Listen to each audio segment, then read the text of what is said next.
Shalom, selamat malam jemaat dan sahabat GKJ Mojosongo yang terkasih dalam Tuhan Yesus Kristus. Pada malam hari ini kita akan kembali bersama-sama bertumbuh dalam iman kita dan bersama-sama belajar tentang apa yang akan Tuhan kehendaki bagi kehidupan kita melalui pemahaman Alkitab yang kedua dalam masa Prapaskah. Oleh karena itu, mari jemaat dan sahabat yang terkasih, kita mempersiapkan diri terlebih dahulu untuk sebelumnya kita bersama-sama masuk dalam pemahaman Alkitab. Mari kita berdoa. Kami mengucap syukur ya Tuhan atas kebaikan yang senantiasa Engkau beri bagi kehidupan kami. Kami bersyukur sepanjang hari ini Engkau menyertai kami sedemikian rupa, sehingga kami boleh menjalankan berbagai macam tugas dan tanggung jawab kami dengan penuh sukacita oleh karena kasih dan penyertaan-Mu saja. Sebentar lagi ya Tuhan, kami akan bersama-sama merenungkan apa yang menjadi kehendak-Mu bagi kehidupan kami melalui pemahaman Alkitab yang kedua.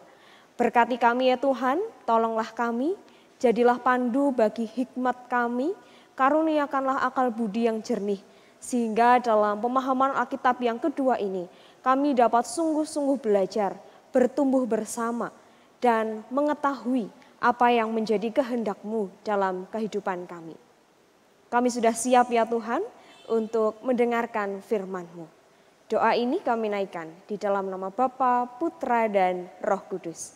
Amin. Ibu bapak, saudara-saudara yang terkasih, dalam pemahaman Alkitab yang kedua ini, kita akan bersama-sama belajar dari Injil Lukas pasalnya yang ke-23 ayat 50 sampai 55. Injil Lukas pasalnya yang ke-23 ayat 50 sampai 55 yang demikian.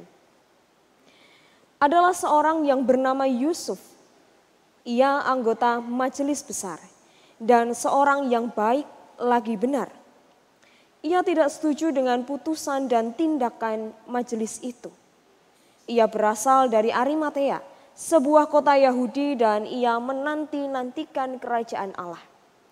Ia pergi menghadap Pilatus dan meminta mayat Yesus, dan sesudah ia menurunkan mayat itu, ia mengapaninya dengan kain lenan, lalu membaringkannya di dalam kubur yang digali di dalam bukit batu, di mana belum pernah dibaringkan mayat. Hari itu adalah hari persiapan dan Sabat hampir mulai. Dan perempuan-perempuan yang datang bersama-sama dengan Yesus dari Galilea ikut serta, dan mereka melihat kubur itu dan bagaimana mayatnya dibaringkan. Demikianlah ibu bapak jemaat yang terkasih, firman Tuhan yang menjadi landasan bagi kita pada malam hari ini. Ibu bapak, saudara-saudara yang terkasih, ketika manusia berhadapan dengan peristiwa yang tidak menyenangkan hati, entah itu peristiwa yang buruk, hari yang buruk, peristiwa kedukaan atau kematian, biasanya manusia selalu menghadapinya dengan tidak mudah. Seorang psikiater bernama Elizabeth Ross dalam penelitiannya menunjukkan bahwa setidaknya ketika manusia berhadapan dengan peristiwa yang sulit, peristiwa yang buruk, manusia akan mengalami 5 fase dalam kehidupan mereka. Fase yang pertama adalah fase menyangkal. Kita menyangkal bahwa kejadian itu terjadi pada diri kita. Lalu fase yang selanjutnya adalah fase marah, tidak terima. Lalu kemudian manusia akan melakukan tawar-menawar atau yang disebut dengan fase tawar-menawar.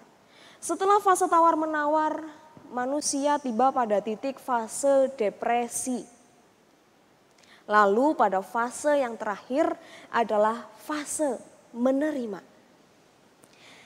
5 fase yang disebut oleh Ross ini adalah fase yang umum dialami oleh setiap manusia. Sekalipun nampaknya hanya 5 fase saja, tetapi bagi mereka yang mengalami atau bagi setiap kita yang mengalami, tentu ini tidak mudah. Apalagi kelima fase ini tidak dapat ditentukan dengan sebuah jangka waktu. Artinya kelima fase ini hanya akan selesai dalam waktu 1 tahun atau 2 tahun. Tidak. Melainkan fase ini dilewati oleh orang masing-masing pribadi bisa dengan jangka waktu yang berbeda dan dengan proses yang berbeda pula. Mungkin bagi seseorang ketika mereka bisa sampai pada titik penerimaan, mereka bisa melalui proses dengan mudah, dengan jangka waktu yang singkat.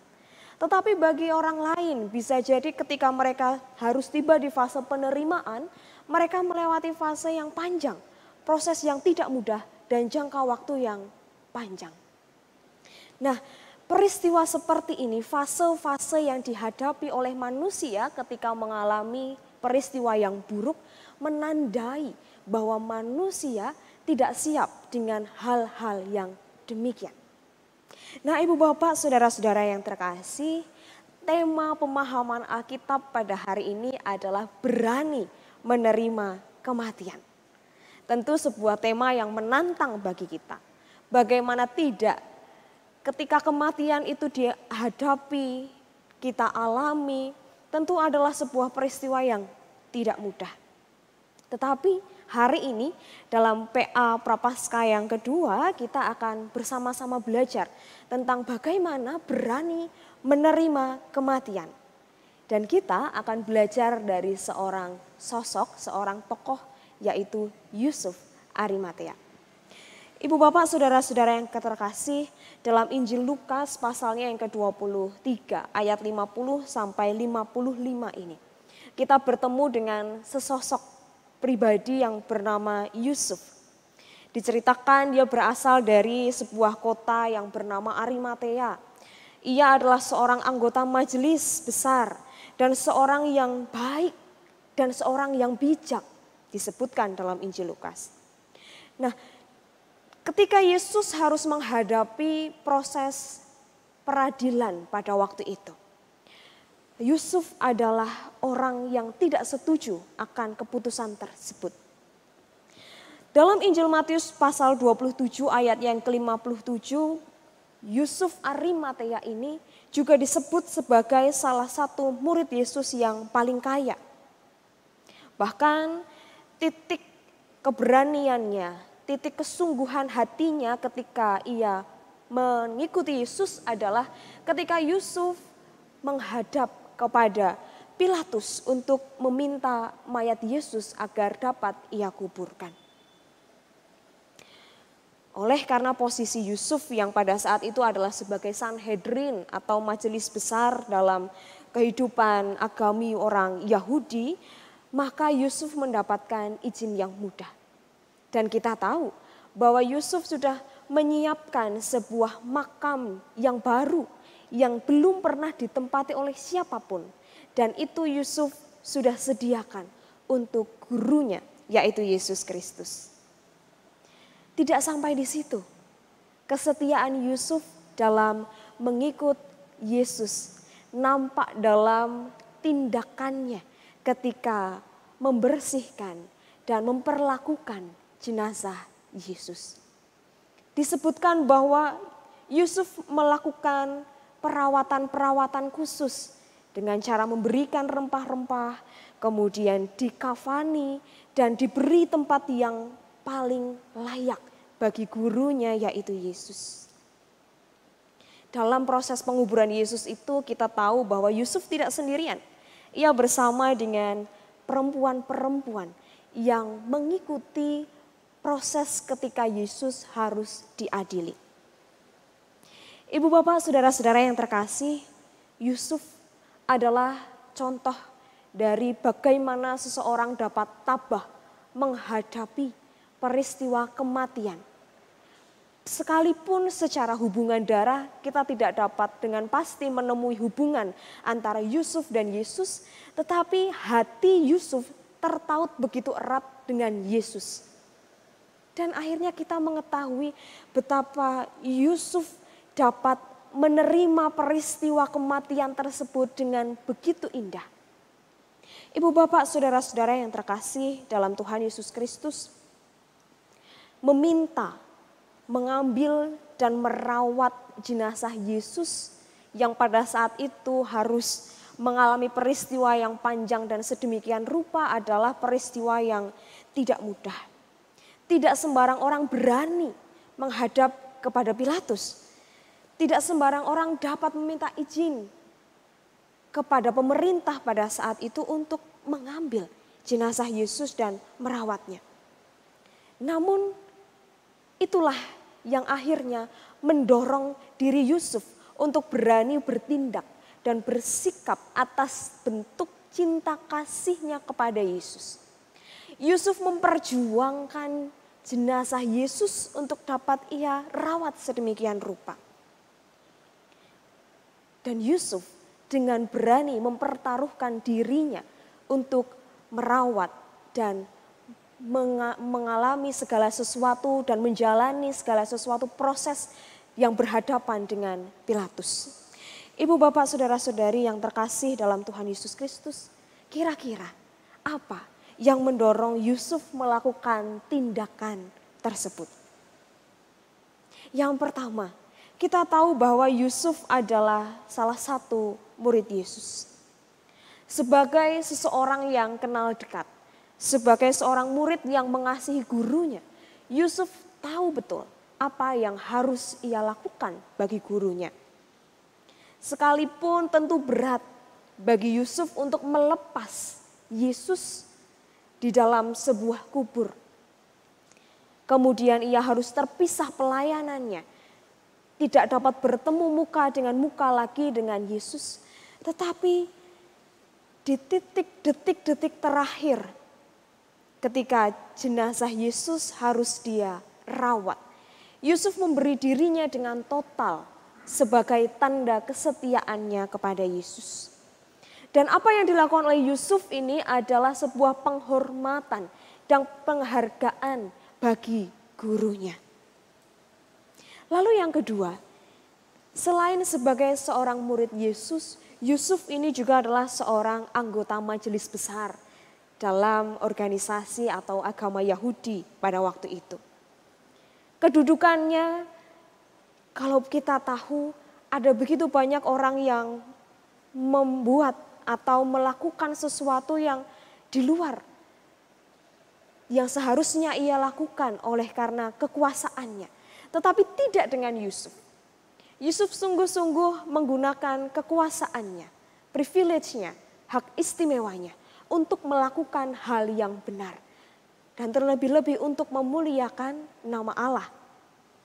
Nah, dalam hal ini kita tahu sebagai seseorang majelis besar, Yusuf pasti mengetahui dengan baik segala sesuatu aturan Yahudi, aturan-aturan untuk memperlakukan seorang yang berada dalam peradilan. Namun ketika peristiwa kematian yang tidak biasa, peristiwa kematian gurunya diperhadapkan di depan matanya, ia tidak gentar, ia tidak menjauh seperti yang lain, tetapi ia justru mendekat kepada jenazah Yesus. Ia mengambilnya dan dia merawatnya. Saudara-saudaraku yang terkasih dalam Tuhan Yesus Kristus, atas apa yang telah dilakukan oleh Yusuf, kita dapat melihat bagaimana Yusuf dapat menerima sebuah kenyataan kematian sebagai proses yang harus dilalui oleh semua orang. Sekalipun peristiwa tersebut mengerikan. Penerimaannya diwujudkan dengan jalan berani mengambil sikap dan peran untuk menyelesaikan kesedihan yang dilaluinya. Tentu sikap yang demikian tidaklah mudah. Lalu yang ketiga, poin yang ketiga, atas apa yang telah dilakukan oleh Yusuf, kita dapat mengetahui bagaimana Yusuf mempergunakan akal budinya dengan sangat bijak, dengan baik, dengan diterangi Roh Kudus, diterangi oleh kasih yang telah ia terima dari Yesus. Jemaat dan sahabat yang terkasih, memanglah bukan perkara yang mudah untuk melihat bahwa kematian adalah sebuah proses yang harus dijalani dan dihadapi oleh manusia. Tetapi dari apa yang telah dilakukan oleh Yusuf, kita mengetahui bahwa di dalam peristiwa kematian kita tidak hanya menyaksikan sebuah peristiwa duka cita, melainkan juga sebuah peristiwa iman, di mana Allah telah menyelesaikan janji bagi seseorang yang kemudian diambil oleh Allah menuju kehidupan yang kekal.